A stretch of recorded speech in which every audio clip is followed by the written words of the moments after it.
بسم الله الرحمن الرحيم. ألف لام ميم. ذلك الكتاب لا ريب فيه هدى للمتقين الذين يؤمنون بالغيب ويقيمون الصلاة ومما رزقناهم ينفقون والذين يؤمنون بما أنزل إليك وما أنزل من قبلك وبالآخرة هم يوقنون أولئك على هدى من ربهم وأولئك هم المفلحون. إن الذين كفروا سواء عليهم أأنذرتهم أم لم تنذرهم لا يؤمنون ختم الله على قلوبهم وعلى سمعهم وعلى أبصارهم غشاوة ولهم عذاب عظيم. ومن الناس من يقول آمنا بالله وباليوم الآخر وما هم بمؤمنين يخادعون الله والذين آمنوا وما يخدعون إلا أنفسهم وما يشعرون. في قلوبهم مرض فزادهم الله مرضا ولهم عذاب أليم بما كانوا يكذبون. وإذا قيل لهم لا تفسدوا في الأرض قالوا إنما نحن مصلحون ألا إنهم هم المفسدون ولكن لا يشعرون. وإذا قيل لهم آمنوا كما آمن الناس قالوا أنؤمن كما آمن السفهاء ألا إنهم هم السفهاء ولكن لا يعلمون. وإذا لقوا الذين آمنوا قالوا آمنا وإذا خلوا إلى شياطينهم قالوا إنا معكم إنما نحن مستهزئون الله يستهزئ بهم ويمدهم في طغيانهم يعمهون.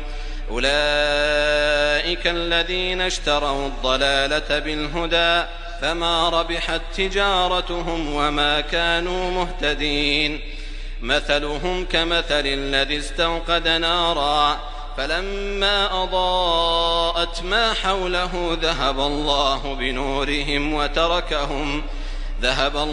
بنورهم وتركهم في ظلمات لا يبصرون صم بكم عمي فهم لا يرجعون. أو كصيب من السماء فيه ظلمات ورعد وبرق يجعلون أصابعهم في آذانهم من الصواعق حذر الموت والله محيط بالكافرين. يكاد البرق يخطف أبصارهم كلما أضاء لهم مشوا فيه وإذا أظلم عليهم قاموا ولو شاء الله لذهب بسمعهم وأبصارهم إن الله على كل شيء قدير. يا أيها الناس اعبدوا ربكم الذي خلقكم والذين من قبلكم لعلكم تتقون الذي جعل لكم الأرض فراشا والسماء بناء وأنزل من السماء ماء فأخرج به من الثمرات رزقا لكم فلا تجعلوا لله أندادا وأنتم تعلمون. وإن كنتم في ريب مما نزلنا على عبدنا فأتوا بسورة من مثله وادعوا شهداءكم من دون الله إن كنتم صادقين فإن لم تفعلوا ولن تفعلوا فاتقوا النار التي وقودها الناس والحجارة أعدت للكافرين. وبشر الذين آمنوا وعملوا الصالحات أن لهم جنات تجري من تحتها الأنهار كلما رزقوا منها من ثمرة رزقا قالوا هذا الذي رزقنا من قبل وأتوا به متشابها ولهم فيها أزواج مطهرة وهم فيها خالدون إن الله لا يستحيي أن يضرب مثلا ما بعوضة فما فوقها فأما الذين آمنوا فيعلمون أنه الحق من ربهم وأما الذين كفروا فيقولون ماذا أراد الله بهذا مثلا يضل به كثيرا ويهدي به كثيرا وما يضل به إلا الفاسقين الذين ينقضون عهد الله من بعد ميثاقه ويقطعون ما أمر الله به أن يوصل ويفسدون في الأرض أولئك هم الخاسرون كيف تكفرون بالله وكنتم أمواتا فأحياكم ثم يميتكم ثم يحييكم ثم إليه ترجعون هو الذي خلق لكم ما في الأرض جميعا ثم استوى إلى السماء فسواهن 7 سماوات وهو بكل شيء عليم وإذ قال ربك للملائكة إني جاعل في الأرض خليفة قالوا أتجعل فيها من يفسد فيها ويسفك الدماء ونحن نسبح بحمدك ونقدس لك قال إني أعلم ما لا تعلمون وعلم آدم الأسماء كلها ثم عرضهم على الملائكة فقال أنبئوني بأسماء هؤلاء إن كنتم صادقين قالوا سبحانك لا علم لنا إلا ما علمتنا إنك أنت العليم الحكيم قال يا آدم أنبئهم بأسمائهم فلما أنبأهم بأسمائهم قال ألم أقل لكم إني أعلم غيب السماوات والأرض وأعلم ما تبدون وما كنتم تكتمون وإذ قلنا للملائكة اسجدوا لآدم فسجدوا إلا إبليس أبى واستكبر وكان من الكافرين وقلنا يا آدم اسكن أنت وزوجك الجنة وكلا منها رغدا حيث شئتما ولا تقربا هذه الشجرة فتكونا من الظالمين فأزلهما الشيطان عنها فأخرجهما مما كانا فيه وقلنا اهبطوا بعضكم لبعض عدو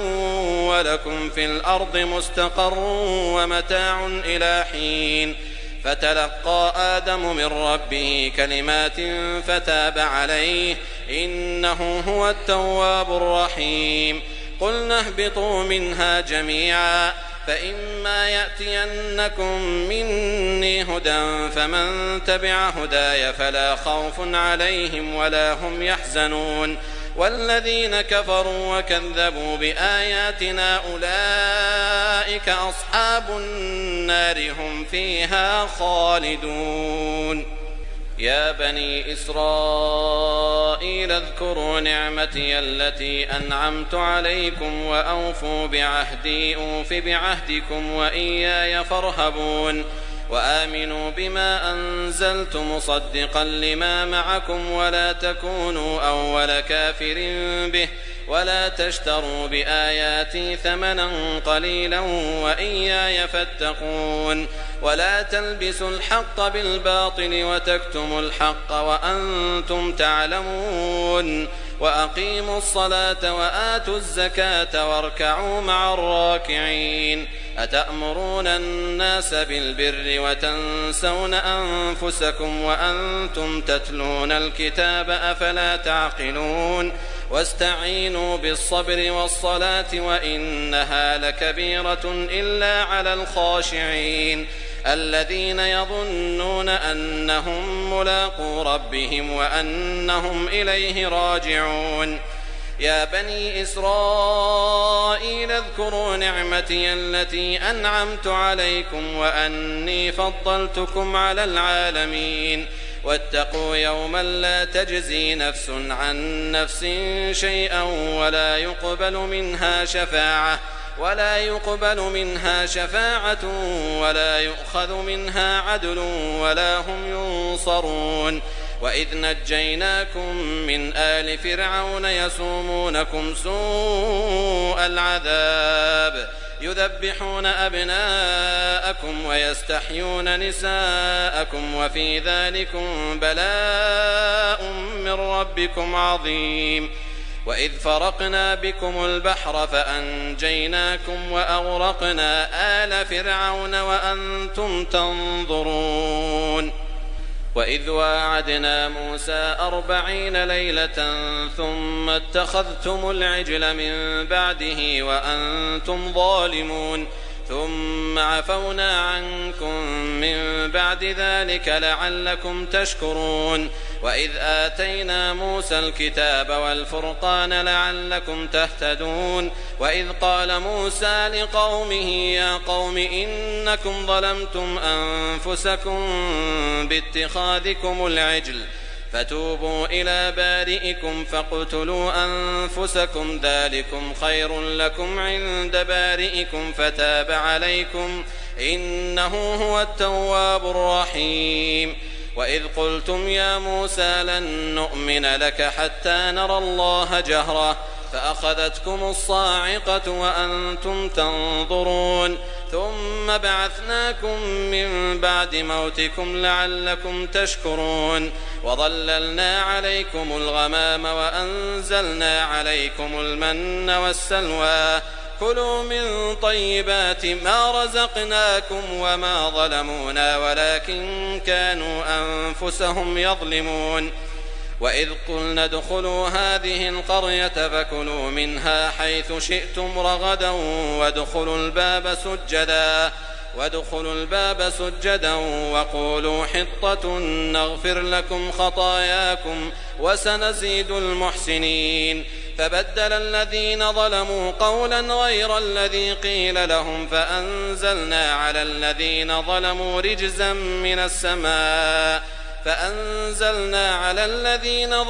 رجزا من السماء بما كانوا يفسقون.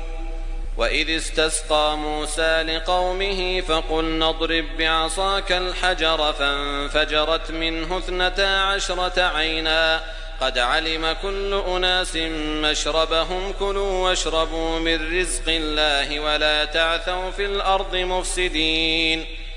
وإذ قلتم يا موسى لن نصبر على طعام واحد فادع لنا ربك يخرج لنا مما تنبت الأرض من بقلها وقثائها وفومها وعدسها وبصلها قال أتستبدلون الذي هو أدنى بالذي هو خير اهبطوا مصرا فإن لكم ما سألتم وضربت عليهم الذلة والمسكنة وباءوا بغضب من الله ذلك بأنهم كانوا يكفرون بآيات الله ويقتلون النبيين بغير الحق ذلك بما عصوا وكانوا يعتدون. إن الذين آمنوا والذين هادوا والنصارى والصابئين من آمن بالله واليوم الآخر وعمل صالحا فلهم أجرهم عند ربهم ولا خوف عليهم ولا هم يحزنون. وإذ أخذنا ميثاقكم ورفعنا فوقكم الطور خذوا ما آتيناكم بقوة واذكروا ما فيه لعلكم تتقون ثم توليتم من بعد ذلك فلولا فضل الله عليكم ورحمته لكنتم من الخاسرين. ولقد علمتم الذين اعتدوا منكم في السبت فقلنا لهم كونوا قردة خاسئين فجعلناها نكالا لما بين يديها وما خلفها وموعظة للمتقين. وإذ قال موسى لقومه إن الله يأمركم أن تذبحوا بقرة قالوا أتتخذنا هزوا قال أعوذ بالله أن أكون من الجاهلين قالوا ادع لنا ربك يبين لنا ما هي قال إنه يقول إنها بقرة لا فارض ولا بكر عوان بين ذلك فافعلوا ما تؤمرون قالوا ادع لنا ربك يبين لنا ما لونها قال إنه يقول إنها بقرة صفراء فاقع لونها تسر الناظرين قالوا ادع لنا ربك يبين لنا ما هي إن البقرة شابه علينا وإنا إن شاء الله لمهتدون قال إنه يقول إنها بقرة لا ذلول تثير الأرض ولا تسقي الحرث مسلمة لا شية فيها قالوا الآن جئت بالحق فذبحوها وما كادوا يفعلون وإذ قتلتم نفسا فادارأتم فيها والله مخرج ما كنتم تكتمون فقلنا اضربوه ببعضها كذلك يحيي الله الموتى ويريكم آياته لعلكم تعقلون ثم قست قلوبكم من بعد ذلك فهي كالحجارة أو أشد قسوة وإن من الحجارة لما يتفجر منه الأنهار وإن منها لما يشقق فيخرج منه الماء وإن منها لما يهبط من خشية الله وما الله بغافل عما تعملون أفتطمعون أن يؤمنوا لكم وقد كان فريق منهم يسمعون كلام الله ثم يحرفونه من بعد ما عقلوه وهم يعلمون وإذا لقوا الذين آمنوا قالوا آمنا وإذا خلا بعضهم إلى بعض قالوا أتحدثونهم بما فتح الله عليكم ليحاجوكم به عند ربكم أفلا تعقلون أولا يعلمون أن الله يعلم ما يسرون وما يعلنون ومنهم أميون لا يعلمون الكتاب إلا أماني وإن هم إلا يظنون فويل للذين يكتبون الكتاب بأيديهم ثم يقولون هذا من عند الله ليشتروا به ثمنا قليلا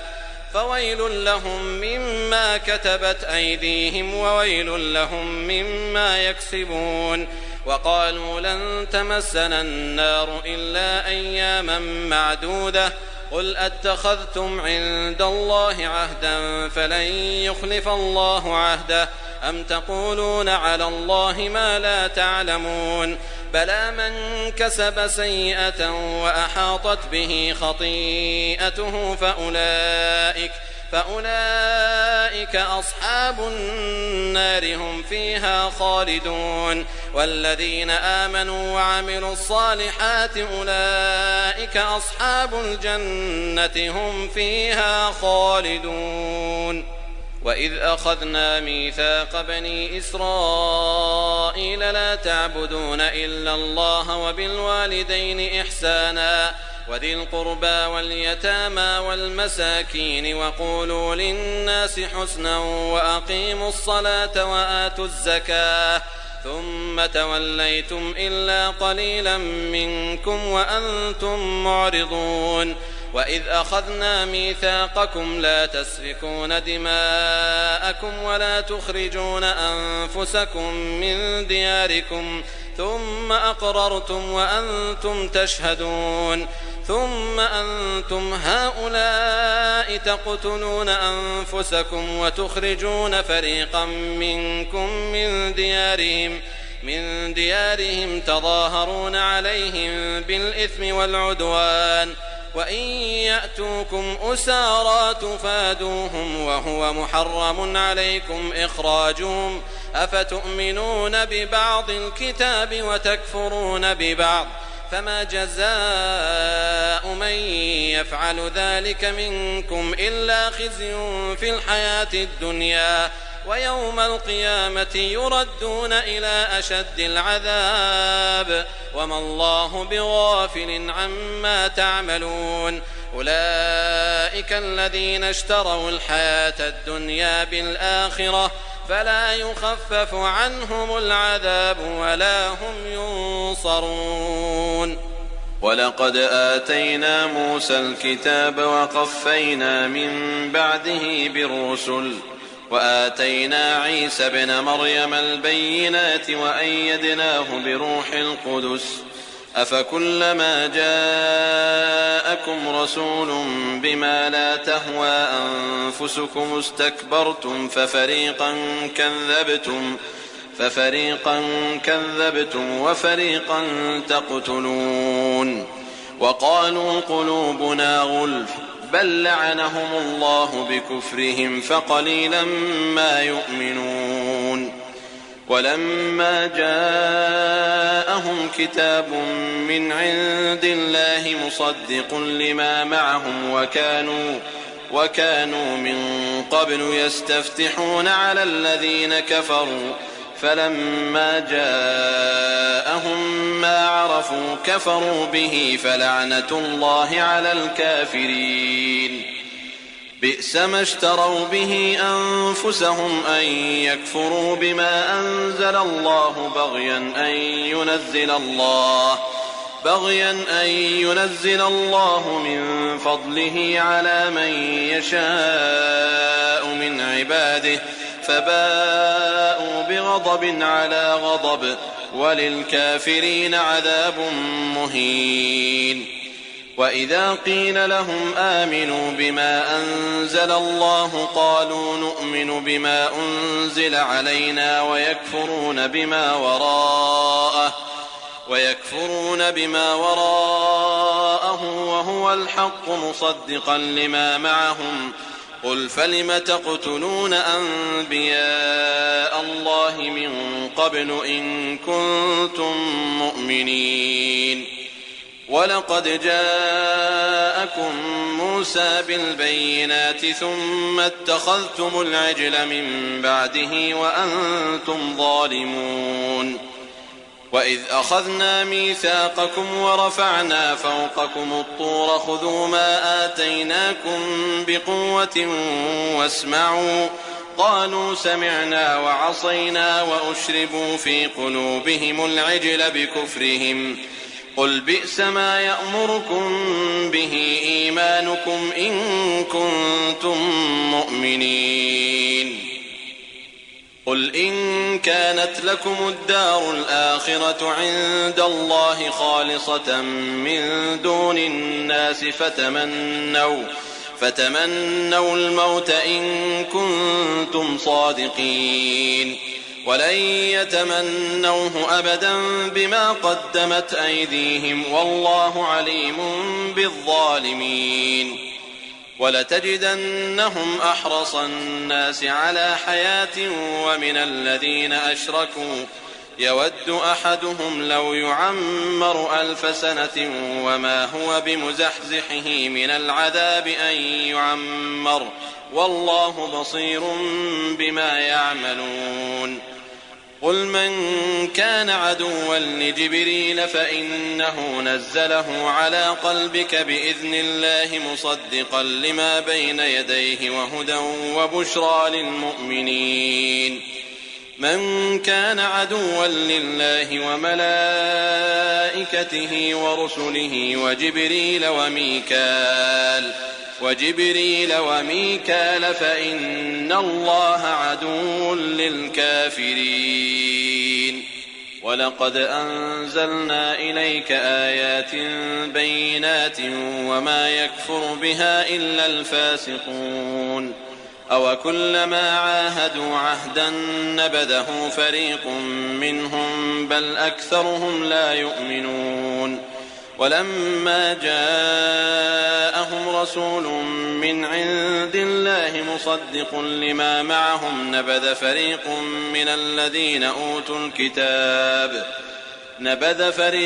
من الذين أوتوا الكتاب كتاب الله وراء ظهورهم كأنهم لا يعلمون واتبعوا ما تتلو الشياطين على ملك سليمان وما كفر سليمان ولكن الشياطين كفروا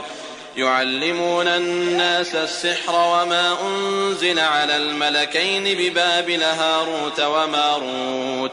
وما يعلمان من أحد حتى يقولا إنما نحن فتنة فلا تكفر فيتعلمون منهما ما يفرقون به بين المرء وزوجه وما هم بضارين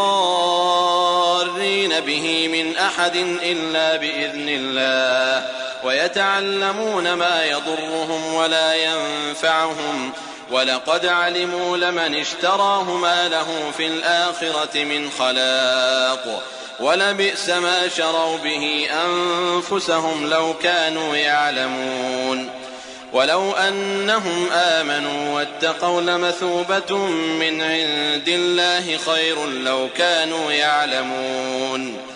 يا أيها الذين آمنوا لا تقولوا راعنا وقولوا انظرنا واسمعوا وللكافرين عذاب أليم ما يود الذين كفروا من أهل الكتاب ولا المشركين أن ينزل عليكم من خير من ربكم والله يختص برحمته من يشاء والله ذو الفضل العظيم ما ننسخ من آية أو ننسها نأت بخير منها أو مثلها ألم تعلم أن الله على كل شيء قدير ألم تعلم أن الله له ملك السماوات والأرض وما لكم من دون الله من ولي ولا نصير أم تريدون أن تسألوا رسولكم كما سئل موسى من قبل ومن يتبدل الكفر بالإيمان فقد ضل سواء السبيل ود كثير من أهل الكتاب لو يردونكم من بعد إيمانكم كفارا حسدا من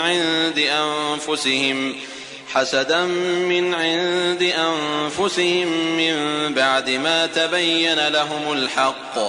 فاعفوا واصفحوا حتى يأتي الله بأمره إن الله على كل شيء قدير وأقيموا الصلاة وآتوا الزكاة وما تقدموا لأنفسكم من خير تجدوه عند الله إن الله بما تعملون بصير وقالوا لن يدخل الجنة إلا من كان هودا أو نصارى تلك أمانيهم قل هاتوا برهانكم إن كنتم صادقين بلى من أسلم وجهه لله وهو محسن فله أجره عند ربه ولا خوف عليهم ولا هم يحزنون وقالت اليهود ليست النصارى على شيء وقالت النصارى ليست اليهود على شيء وهم يتلون الكتاب كذلك قال الذين لا يعلمون مثل قولهم فالله يحكم بينهم يوم القيامة فيما كانوا فيه يختلفون ومن أظلم ممن منع مساجد الله أن يذكر فيها اسمه وسعى في خرابها أولئك ما كان لهم أن يدخلوها إلا خائفين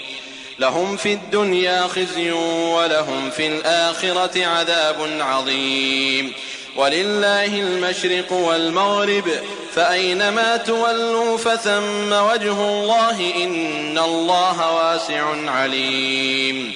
وقالوا اتخذ الله ولدا سبحانه بل له ما في السماوات والأرض كل له قانتون. بديع السماوات والأرض وإذا قضى أمرا فإنما يقول له كن فيكون. وقال الذين لا يعلمون لولا يكلمنا الله أو تأتينا آية كذلك قال الذين من قبلهم مثل قولهم تشابهت قلوبهم قد بينا الآيات لقوم يوقنون. إنا أرسلناك بالحق بشيرا ونذيرا ولا تسأل عن أصحاب الجحيم. ولن ترضى عنك اليهود ولا النصارى حتى تتبع ملتهم قل إن هدى الله هو الهدى ولئن اتبعت أهواءهم بعد الذي جاءك من العلم ما لك من الله من ولي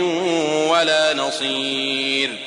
الذين آتيناهم الكتاب يتلونه حق تلاوته أولئك يؤمنون به ومن يكفر به فأولئك هم الخاسرون. يا بني إسرائيل اذكروا نعمتي التي أنعمت عليكم وأني فضلتكم على العالمين.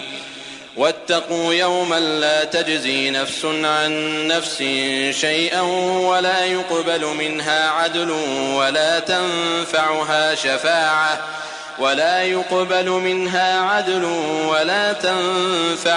شفاعة ولا هم ينصرون. وإذ ابتلى إبراهيم ربه بكلمات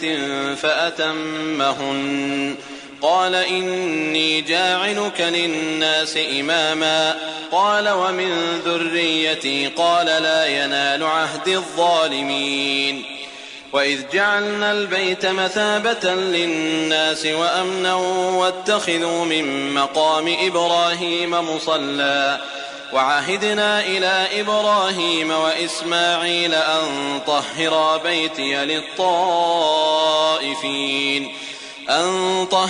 بيتي للطائفين والعاكفين والركع السجود. وإذ قال إبراهيم رب اجعل هذا بلدا آمنا وارزق أهله من الثمرات من آمن منهم بالله واليوم الآخر قال ومن كفر فأمتعه قليلا ثم أضطره إلى عذاب النار وبئس المصير. وإذ يرفع إبراهيم القواعد من البيت وإسماعيل ربنا تقبل منا إنك أنت السميع العليم ربنا واجعلنا مسلمين لك ومن ذريتنا أمة مسلمة لك وأرنا مناسكنا وتب علينا إنك أنت التواب الرحيم. ربنا وابعث فيهم رسولا منهم يتلو عليهم آياتك ويعلمهم الكتاب والحكمة ويزكيهم إنك أنت العزيز الحكيم. ومن يرغب عن ملة إبراهيم إلا من سفه نفسه ولقد اصطفيناه في الدنيا وإنه في الآخرة لمن الصالحين. إذ قال له ربه أسلم قال أسلمت لرب العالمين. ووصى بها إبراهيم بنيه ويعقوب يا بني إن الله اصطفى لكم الدين فلا تموتن إلا وأنتم مسلمون. أم كنتم شهداء إذ حضر يعقوب الموت إذ قال لبنيه ما تعبدون من بعدي قالوا نعبد إلهك وإله آبائك إبراهيم وإسماعيل وإسحاق إلها واحدا ونحن له مسلمون تلك أمة قد خلت لها ما كسبت ولكم ما كسبتم ولا تسألون عما كانوا يعملون وقالوا كونوا هودا أو نصارى تهتدوا قل بل ملة إبراهيم حنيفا وما كان من المشركين قولوا آمنا بالله وما أنزل إلينا وما أنزل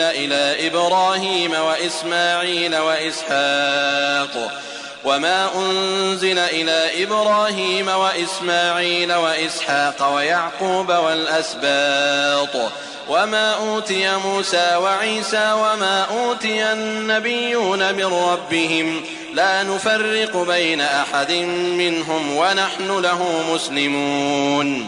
فإن آمنوا بمثل ما آمنتم به فقد اهتدوا وإن تولوا فإنما هم في شقاق فسيكفيكهم الله وهو السميع العليم صبغة الله ومن أحسن من الله صبغة ونحن له عابدون قل أتحاجوننا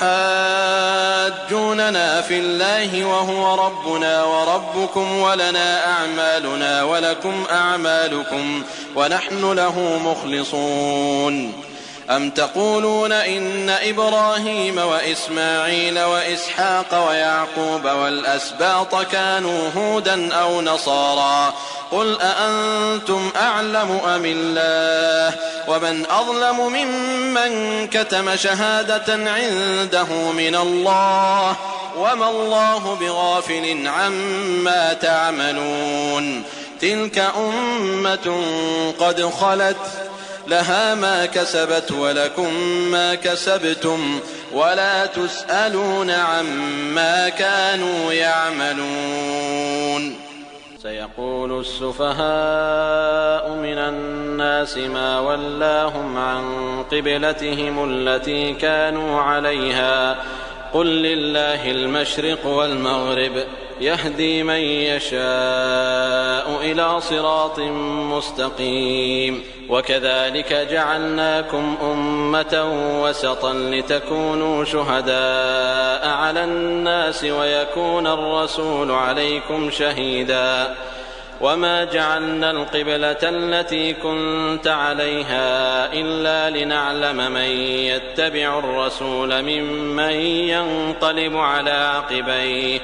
وإن كانت لكبيرة إلا على الذين هدى الله وما كان الله ليضيع إيمانكم إن الله بالناس لرؤوف رحيم قد نرى تقلب وجهك في السماء فلنولينك قبلة ترضاها فول وجهك شطر المسجد الحرام وحيث ما كنتم فولوا وجوهكم شطره وإن الذين أوتوا الكتاب ليعلمون أنه الحق من ربهم وما الله بغافل عما يعملون ولئن أتيت الذين أوتوا الكتاب بكل آية ما تبعوا قبلتك وما أنت بتابع قبلتهم وما بعضهم بتابع قبلة بعض ولئن اتبعت أهواءهم من بعد ما جاءك من العلم إنك إذا لمن الظالمين الذين آتيناهم الكتاب يعرفونه كما يعرفون أبناءهم وإن فريقا منهم ليكتمون الحق وهم يعلمون الحق من ربك فلا تكونن من الممترين ولكل وجهة هو موليها فاستبقوا الخيرات أينما تكونوا يأت بكم الله جميعا إن الله على كل شيء قدير. ومن حيث خرجت فول وجهك شطر المسجد الحرام وإنه للحق من ربك وما الله بغافل عما تعملون.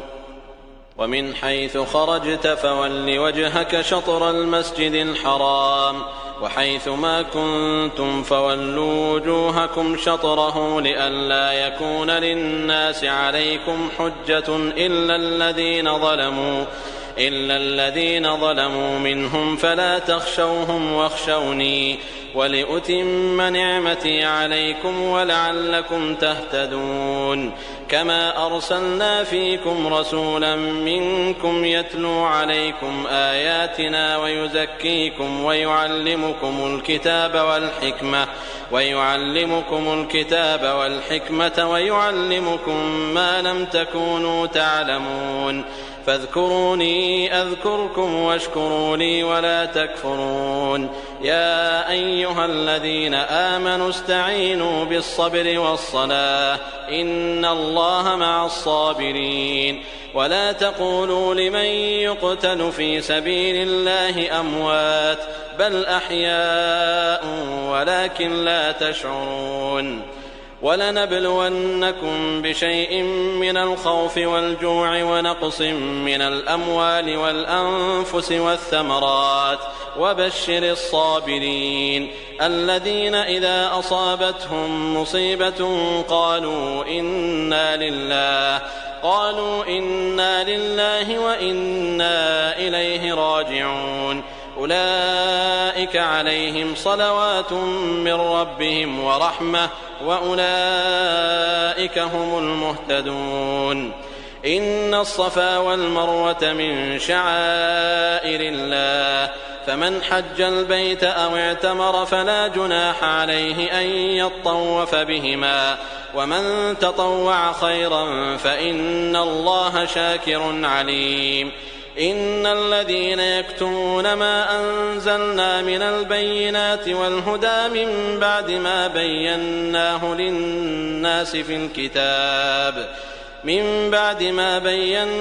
للناس في الكتاب أولئك يلعنهم الله ويلعنهم اللاعنون إلا الذين تابوا وأصلحوا وبينوا فأولئك أتوب عليهم وأنا التواب الرحيم. إن الذين كفروا وماتوا وهم كفار أولئك عليهم لعنة الله والملائكة والناس أجمعين خالدين فيها لا يخفف عنهم العذاب ولا هم ينظرون. وإلهكم إله واحد لا إله إلا هو الرحمن الرحيم.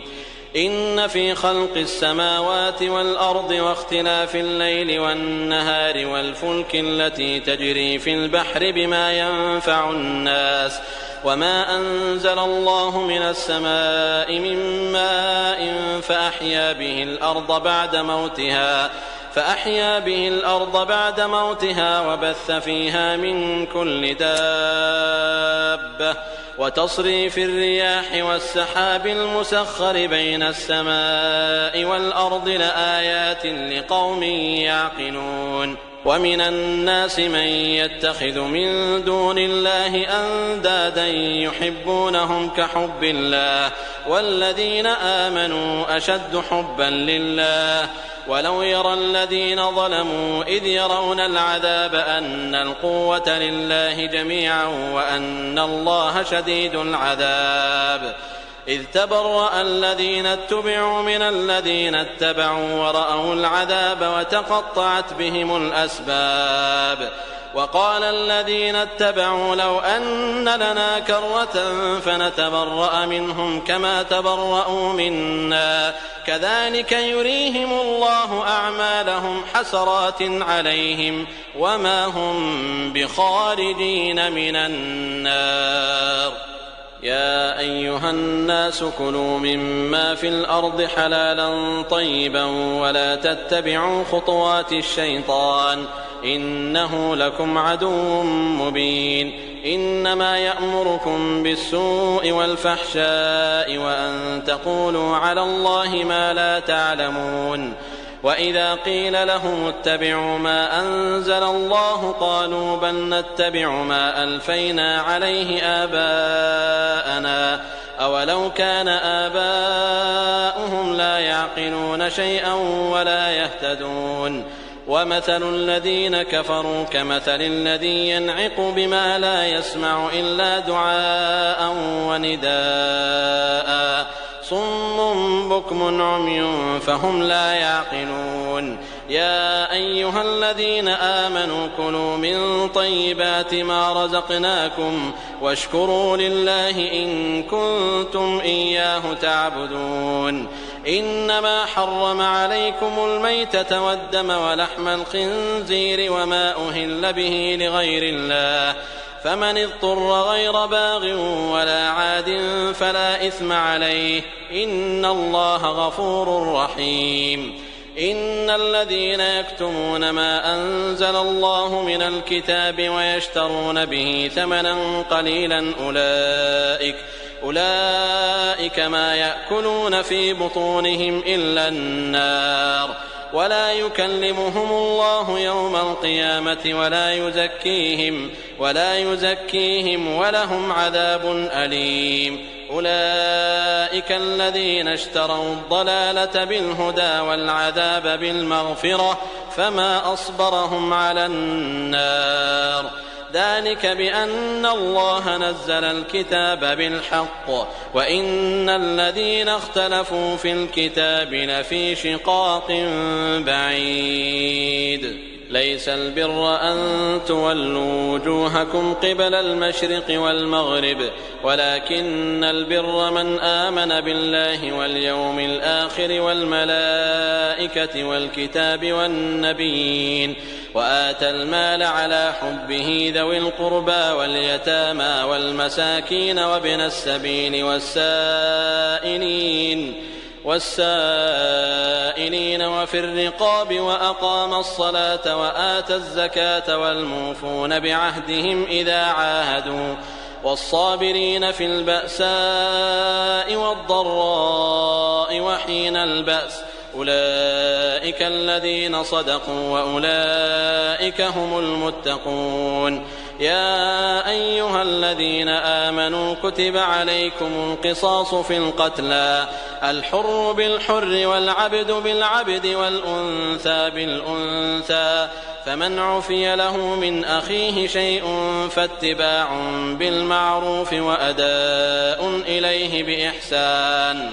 ذلك تخفيف من ربكم ورحمة فمن اعتدى بعد ذلك فله عذاب أليم ولكم في القصاص حياة يا أولي الألباب لعلكم تتقون كتب عليكم إذا حضر أحدكم الموت إن ترك خيرا الوصية للوالدين والأقربين بالمعروف حقا على المتقين فمن بدله بعدما سمعه فإنما إثمه على الذين يبدلونه إن الله سميع عليم فمن خاف من موص جنفا أو إثما فأصلح بينهم فلا إثم عليه إن الله غفور رحيم يا أيها الذين آمنوا كتب عليكم الصيام كما كتب على الذين من قبلكم لعلكم تتقون أياما معدودات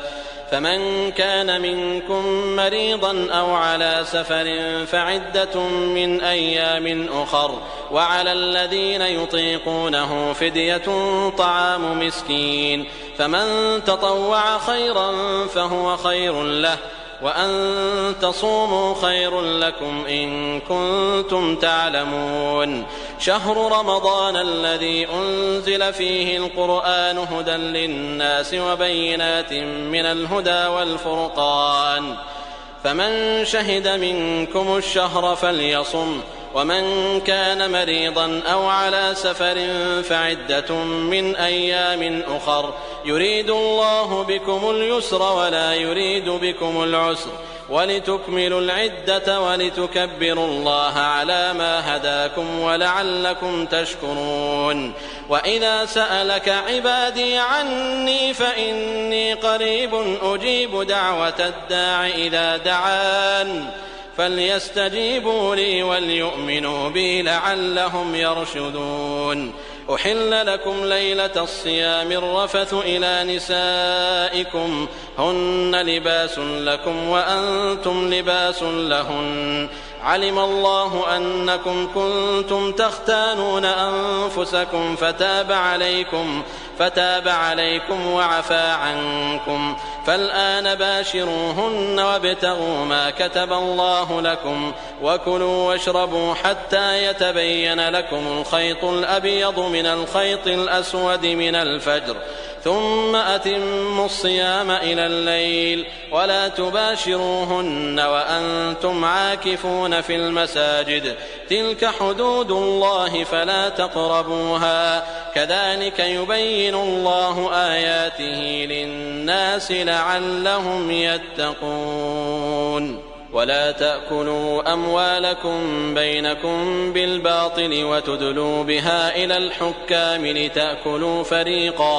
لتأكلوا فريقا من أموال الناس بالإثم وأنتم تعلمون. يسألونك عن الأهلة قل هي مواقيت للناس والحج وليس البر بأن تأتوا البيوت من ظهورها ولكن البر من اتقى وأتوا البيوت من أبوابها واتقوا الله لعلكم تفلحون. وقاتلوا في سبيل الله الذين يقاتلونكم ولا تعتدوا إن الله لا يحب المعتدين. واقتلوهم حيث ثقفتموهم وأخرجوهم من حيث أخرجوكم والفتنة أشد من القتل ولا تقاتلوهم عند المسجد الحرام حتى يقاتلوكم فيه فإن قاتلوكم فاقتلوهم كذلك جزاء الكافرين فإن انتهوا فإن الله غفور رحيم.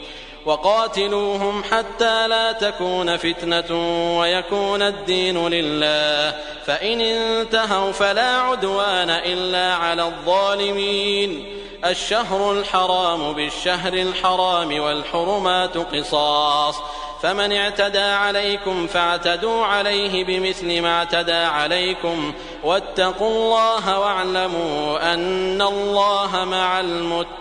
المتقين. وأنفقوا في سبيل الله ولا تلقوا بأيديكم إلى التهلكة وأحسنوا إن الله يحب المحسنين. وأتموا الحج والعمرة لله فإن أحصرتم فما استيسر من الهدي ولا تحلقوا رؤوسكم حتى يبلغ الهدي محله فمن كان منكم مريضا أو به أذى من رأسه ففدية من صيام أو صدقة أو نسك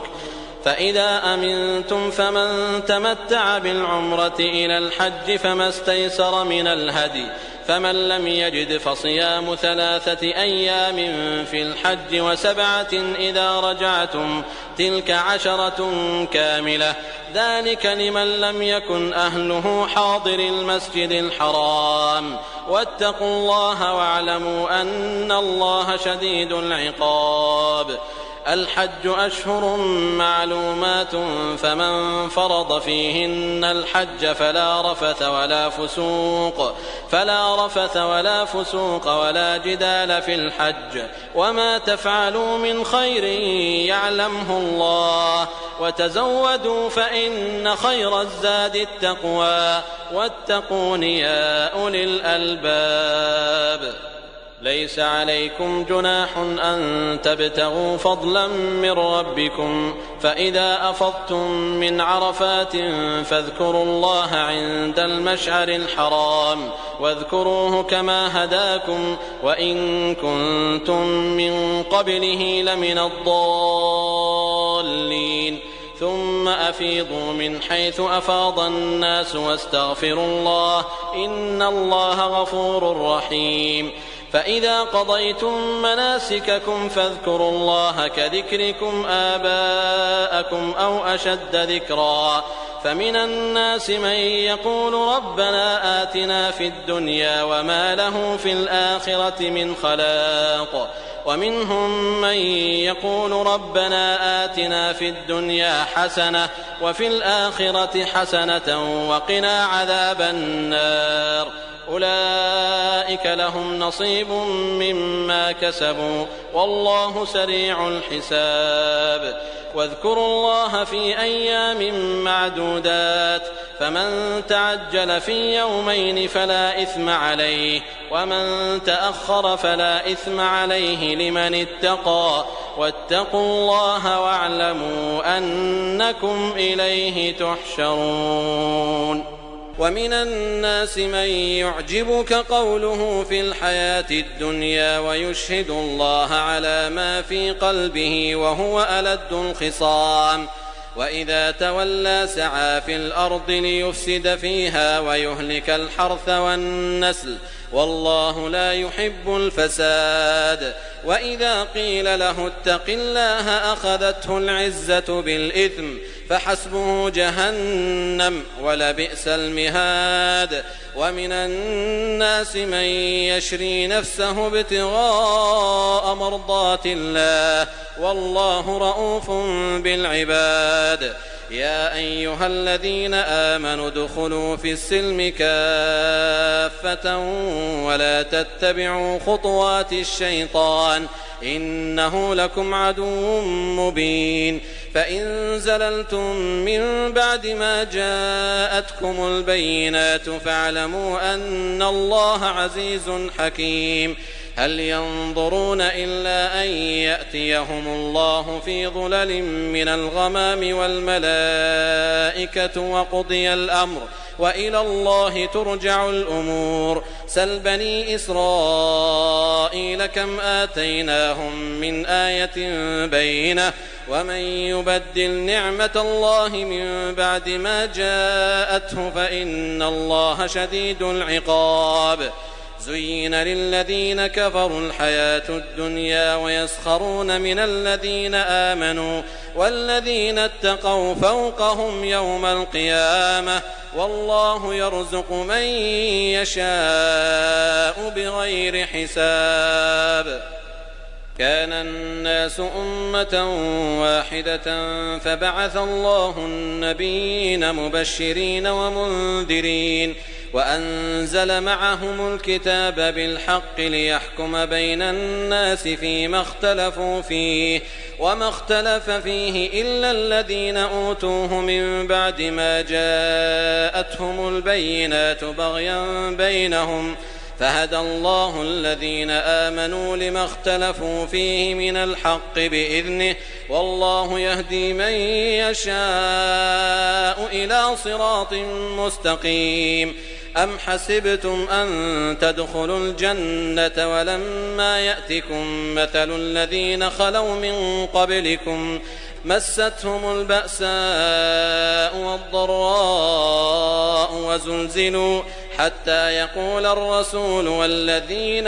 آمنوا معه متى نصر الله ألا إن نصر الله قريب يسألونك ماذا ينفقون قل ما أنفقتم من خير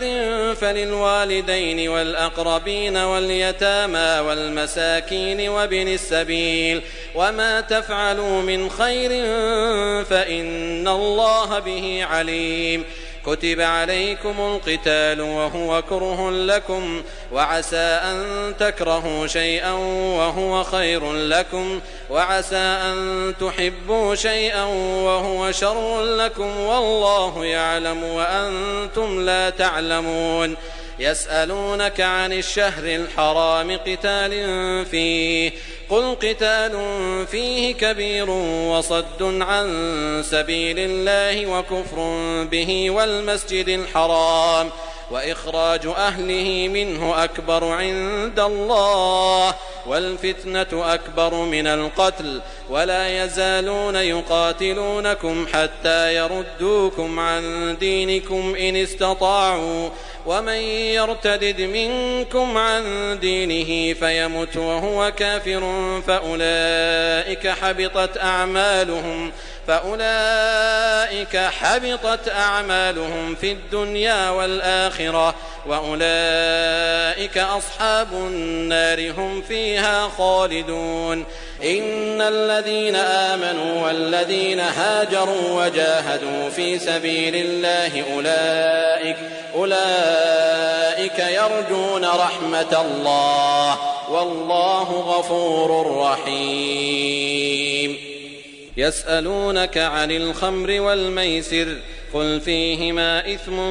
كبير ومنافع للناس وإثمهما أكبر من نفعهما ويسألونك ماذا ينفقون قل العفو كذلك يبين الله لكم الآيات لعلكم تتفكرون في الدنيا والآخرة. ويسألونك عن اليتامى قل إصلاح لهم خير وإن تخالطوهم فإخوانكم والله يعلم المفسد من المصلح ولو شاء الله لأعنتكم إن الله عزيز حكيم. ولا تنكحوا المشركات حتى يؤمن ولأمة مؤمنة خير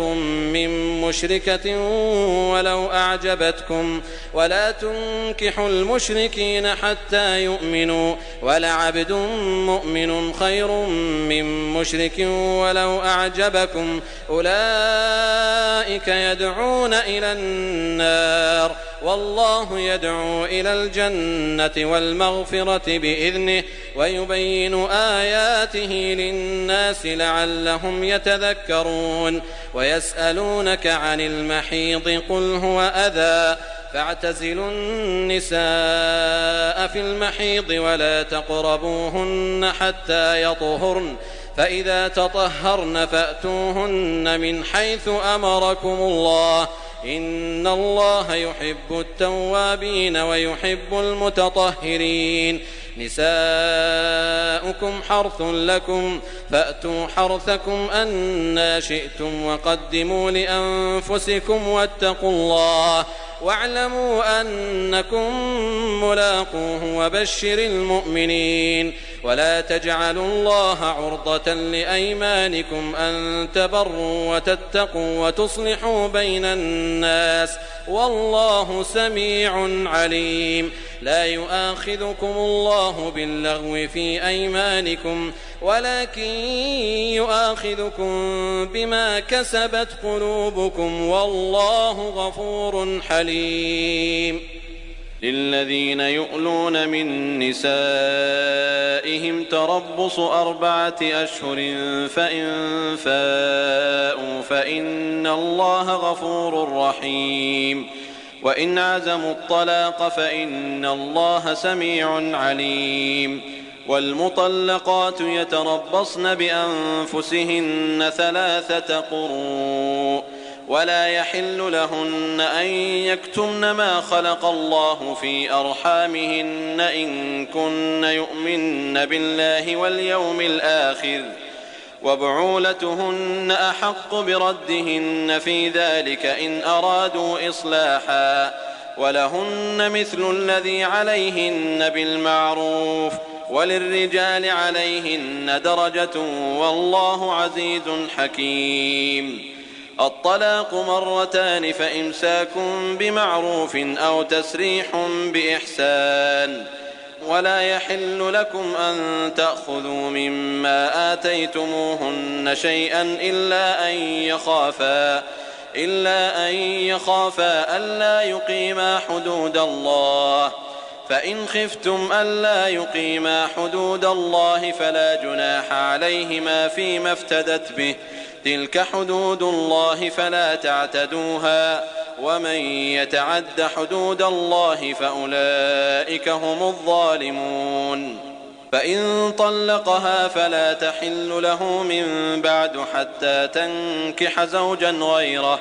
فإن طلقها فلا جناح عليهما أن يتراجعا إن ظنا أن يقيما حدود الله وتلك حدود الله يبينها لقوم يعلمون. وإذا طلقتم النساء فبلغن أجلهن فأمسكوهن بمعروف أو سرحوهن بمعروف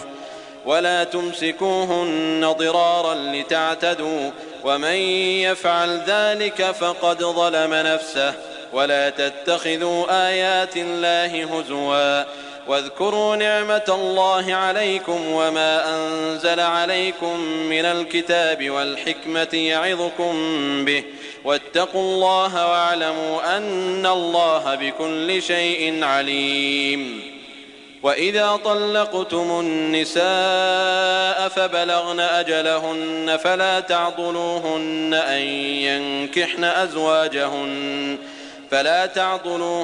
أن ينكحن أزواجهن إذا تراضوا بينهم بالمعروف ذلك يوعظ به من كان منكم يؤمن بالله واليوم الآخر ذلكم أزكى لكم وأطهر والله يعلم وأنتم لا تعلمون. والوالدات يرضعن أولادهن حولين كاملين لمن أراد أن يتم الرضاعة وعلى المولود له رزقهن وكسوتهن بالمعروف لا تكلف نفس إلا وسعها لا تضار والدة بولدها ولا مولود له بولده وعلى الوارث مثل ذلك فإن أرادا فصالا عن تراض منهما وتشاور فلا جناح عليهما وإن أردتم أن تسترضعوا أولادكم فلا جناح عليكم إذا سلمتم ما آتيتم بالمعروف واتقوا الله واعلموا أن الله بما تعملون بصير. والذين يتوفون منكم ويذرون أزواجا يتربصن بأنفسهن 4 أشهر وعشرا فإذا بلغن أجلهن فلا جناح عليكم فيما فعلن في أنفسهن بالمعروف والله بما تعملون خبير. ولا جناح عليكم فيما عرضتم به من خطبة النساء أو أكننتم في أنفسكم علم الله أنكم ستذكرونهن ولكن لا تواعدوهن سرا إلا أن تقولوا قولا معروفا ولا تعزموا عقدة النكاح حتى يبلغ الكتاب أجله واعلموا أن الله يعلم ما في أنفسكم فاحذروه واعلموا أن الله غفور حليم. لا جناح عليكم إن طلقتم النساء ما لم تمسوهن أو تفرضوا لهن فريضة ومتعوهن على الموسع قدره وعلى المقتر قدره متاعا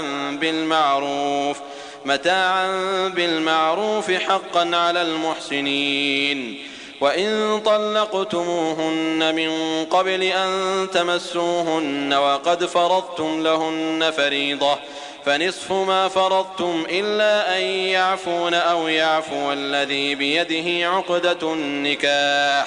وأن تعفوا أقرب للتقوى ولا تنسوا الفضل بينكم إن الله بما تعملون بصير. حافظوا على الصلوات والصلاة الوسطى وقوموا لله قانتين. فإن خفتم فرجالا أو ركبانا فإذا أمنتم فاذكروا الله كما علمكم ما لم تكونوا تعلمون. والذين يتوفون منكم ويذرون أزواجا وصية لأزواجهم متاعا إلى الحول غير إخراج فإن خرجن فلا جناح عليكم فيما فعلن في أنفسهن من معروف والله عزيز حكيم. وللمطلقات متاع بالمعروف حقا على المتقين كذلك يبين الله لكم آياته لعلكم تعقلون. ألم تر إلى الذين خرجوا من ديارهم وهم ألوف حذر الموت فقال لهم الله موتوا فقال لهم الله موتوا ثم أحياهم إن الله لذو فضل على الناس ولكن أكثر الناس لا يشكرون وقاتلوا في سبيل الله واعلموا أن الله سميع عليم من ذا الذي يقرض الله قرضا حسنا فيضاعفه له أضعافا كثيرة والله يقبض ويبسط وإليه ترجعون ألم تر إلى الملأ من بني إسرائيل من بعد موسى إذ قالوا لنبي لهم ابعث لنا ملكا نقاتل في سبيل الله قال هل عسيتم إن كتب عليكم القتال ألا تقاتلوا قالوا وما لنا ألا نقاتل في سبيل الله وقد أخرجنا من ديارنا وأبنائنا فلما كتب عليهم القتال تولوا إلا قليلا منهم والله عليم بالظالمين وقال لهم نبيهم إن الله قد بعث لكم طالوت ملكا قالوا أنى يكون له الملك علينا ونحن أحق بالملك منه ولم يؤت سعة من المال قال إن الله اصطفاه عليكم وزاده بسطة في العلم والجسم والله يؤتي ملكه من يشاء والله واسع عليم وقال لهم نبيهم إن آية ملكه أن يأتيكم التابوت فيه سكينة من ربكم وبقية مما ترك آل موسى وآل هارون تحمله الملائكة إن في ذلك لآية لكم إن كنتم مؤمنين فلما فصل طالوت بالجنود قال إن الله مبتليكم بنهر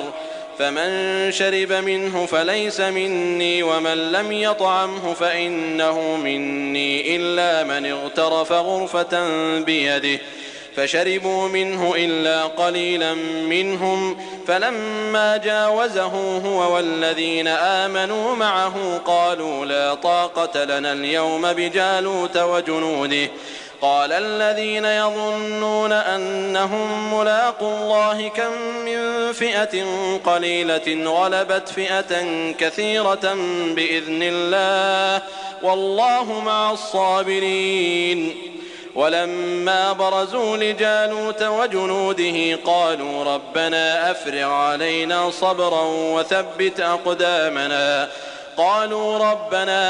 علينا صبرا وثبت أقدامنا وانصرنا على القوم الكافرين فهزموهم بإذن الله وقتل داود جالوت وآتاه الله الملك والحكمة وعلمه مما يشاء ولولا دفع الله الناس بعضهم ببعض لفسدت الأرض ولكن الله ذو فضل على العالمين تلك آيات الله نتلوها عليك بالحق وإنك لمن المرسلين تلك الرسل فضلنا بعضهم على بعض منهم من كلم الله ورفع بعضهم درجات وآتينا عيسى ابن مريم البينات وأيدناه بروح القدس ولو شاء الله ما اقتتل الذين من بعدهم من بعد ما جاءتهم البينات ولكن اختلفوا فمنهم من آمن ومنهم من كفر ولو شاء الله ما اقتتلوا ولكن الله يفعل ما يريد يا أيها الذين آمنوا أنفقوا مما رزقناكم من قبل أن يأتي يوم لا بيع فيه ولا خلة ولا شفاعة والكافرون هم الظالمون الله لا إله إلا هو الحي القيوم لا تأخذه سنة ولا نوم له ما في السماوات وما في الأرض من ذا الذي يشفع عنده إلا بإذنه يعلم ما بين أيديهم وما خلفهم ولا يحيطون بشيء من علمه إلا بما شاء وسع كرسيه السماوات والأرض ولا يؤوده حفظهما وهو العلي العظيم. لا إكراه في الدين قد تبين الرشد من الغي فمن يكفر بالطاغوت ويؤمن بالله فقد استمسك بالعروة الوثقى لا انفصام لها والله سميع عليم. الله ولي الذين آمنوا يخرجهم من الظلمات إلى النور والذين كفروا أولياؤهم الطاغوت يخرجونهم من النور إلى الظلمات أولئك أصحاب النار هم فيها خالدون. ألم تر إلى الذي حاج إبراهيم في ربه أن آتاه الله الملك إذ قال إبراهيم ربي الذي يحيي ويميت قال أنا أحيي وأميت قال إبراهيم فإن الله يأتي بالشمس من المشرق فأت بها من المغرب فبهت الذي كفر والله لا يهدي القوم الظالمين. أو كالذي مر على قرية وهي خاوية على عروشها قال أنى يحيي هذه الله بعد موتها فأماته الله 100 عام ثم بعثه قال كم لبثت قال لبثت يوما أو بعض يوم قال بل لبثت 100 عام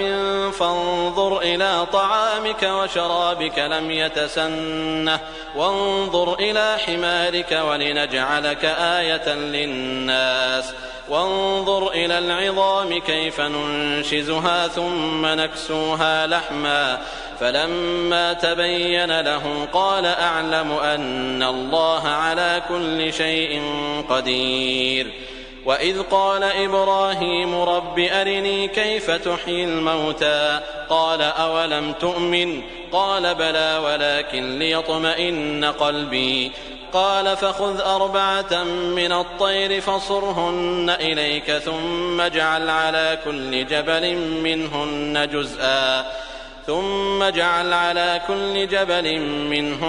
جزءا ثم ادعهن يأتينك سعيا واعلم أن الله عزيز حكيم. مثل الذين ينفقون أموالهم في سبيل الله كمثل حبة أنبتت 7 سنابل في كل سنبلة 100 حبة والله يضاعف لمن يشاء والله واسع عليم. الذين ينفقون أموالهم في سبيل الله ثم لا يتبعون ما أنفقوا منا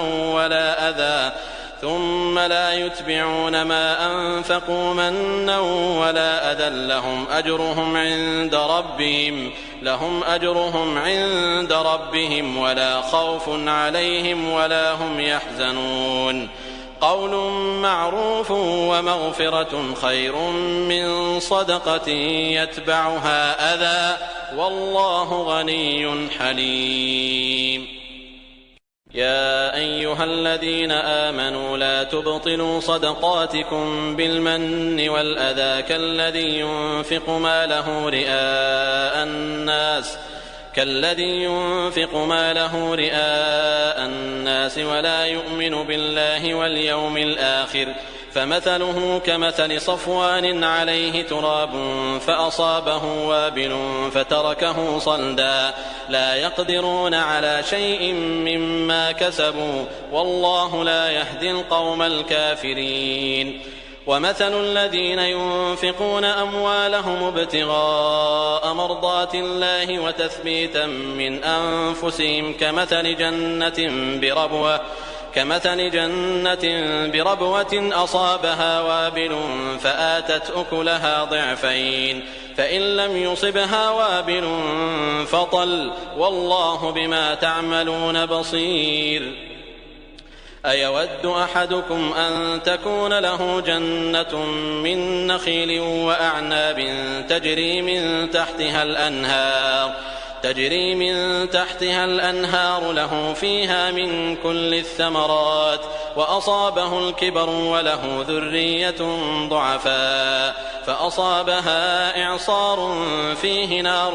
فاحترقت كذلك يبين الله لكم الآيات لعلكم تتفكرون. يا أيها الذين آمنوا أنفقوا من طيبات ما كسبتم ومما أخرجنا لكم من الأرض ولا تيمموا الخبيث منه تنفقون ولستم بآخذيه إلا أن تغمضوا فيه واعلموا أن الله غني حميد. الشيطان يعدكم الفقر ويأمركم بالفحشاء والله يعدكم مغفرة منه وفضلا والله واسع عليم. يؤتي الحكمة من يشاء ومن يؤت الحكمة فقد أوتي خيرا كثيرا وما يذكر إلا أولو الألباب. وما أنفقتم من نفقة أو نذرتم من نذر فإن الله يعلمه وما للظالمين من أنصار. إن تبدوا الصدقات فنعما هي وإن تخفوها وتؤتوها الفقراء فهو خير لكم ويكفر عنكم من سيئاتكم والله بما تعملون خبير. ليس عليك هداهم ولكن الله يهدي من يشاء وما تنفقوا من خير فلأنفسكم وما تنفقون إلا ابتغاء وجه الله وما تنفقوا من خير يوفى إليكم وأنتم لا تظلمون. للفقراء الذين أحصروا في سبيل الله لا يستطيعون ضربا في الأرض يحسبهم الجاهل أغنياء من التعفف تعرفهم بسيماهم لا يسألون الناس إلحافا وما تنفقوا من خير فإن الله به عليم. الذين ينفقون أموالهم بالليل والنهار سرا وعلانية فلهم أجرهم عند ربهم ولا خوف عليهم ولا هم يحزنون. الذين يأكلون الربا لا يقومون إلا كما يقوم الذي يتخبطه الشيطان من المس ذلك بأنهم قالوا إنما البيع مثل الربا وأحل الله البيع وحرم الربا فمن جاءه موعظة من ربه فانتهى فله ما سلف وأمره إلى الله ومن عاد فأولئك أصحاب النار هم فيها خالدون. يمحق الله الربا ويربي الصدقات والله لا يحب كل كفار أثيم. إن الذين آمنوا وعملوا الصالحات وأقاموا الصلاة وآتوا الزكاة لهم أجرهم عند ربهم ولا خوف عليهم ولا هم يحزنون.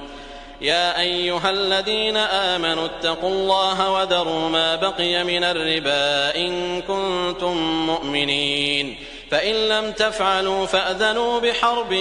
من الله ورسوله وإن تبتم فلكم رؤوس أموالكم لا تظلمون ولا تظلمون. وإن كان ذو عسرة فنظرة إلى ميسرة وأن تصدقوا خير لكم إن كنتم تعلمون. واتقوا يوما